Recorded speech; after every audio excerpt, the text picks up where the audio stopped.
I'm standing here with Lex Hoogduin, who gave a speech at the Gripcomplexity conference. Lex, everybody has been talking about the financial system today. Everybody sees it as the big complex system which went unstable. Now, and they looked at you for all the answers. What do you say? Well, you're looking at the wrong person. Because if you want to have, it depends on the question that you want to ask. But if you want to get a solution that we will never have instability again, I think you're not asking the right question. Because one of the major insights that we can find is that an economic system or a financial system is inherently unstable, and at some points in time this instability will erupt. Well, on the other hand, it's even, and that's indeed is a fascinating insight, but even more fascinating is the insight that financial systems and economies are so stable, and that this instability turns up very irregularly. Still, it's a big problem, and we should try to minimize that instability and reduce the cost of it. But still, it is important. It is big, unstable system, but it can recover. Now, you said that the transaction industry is 25 times as much as the total gross national product, right?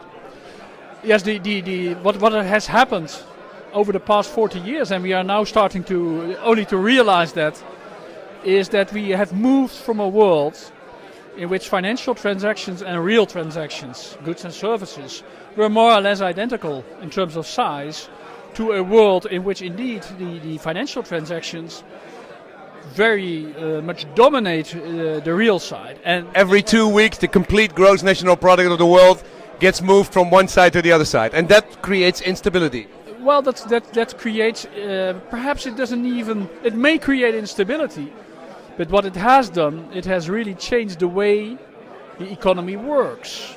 And what we have to try to understand, how that change went and how it has changed.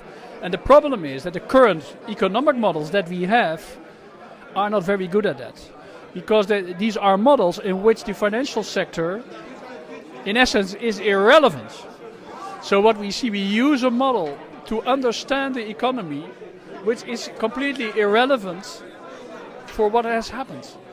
So we have to try to find models and ways of looking at the world which help us to understand why this happens, and models in which financial variables are relevant. Today we talked people from biology, people from economy, people from financial, people from lots of different parts. And they all talked about complexity and they all talked about paradigms. Do you think they can be used? Did you hear anything that you go like, wow, they have the same problem, we should use that too? I think this is the great opportunity that complexity offers. It can unite, bring together people from very different disciplines that have never looked at each other's problems. And now they have a common denominator, which complexity is, which still has to be worked on, because sometimes we think that we are discussing the same thing, but we are meaning different things. Complexity can mean different things in different disciplines, but here we have a unifying framework which potentially can revolutionize the way different disciplines look at the same issue. Now, we saw this instability, and the politicians have taken good, solid measurements, have more control. Will the problems be over because of the control, or will the problems be because of all the control? I think, if anything, the latter.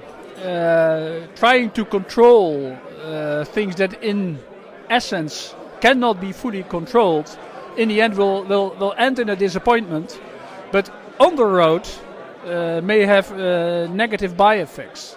Because I think the instability in the financial system and in the economy is a byproduct of growth and learning and innovation. Thank you very much.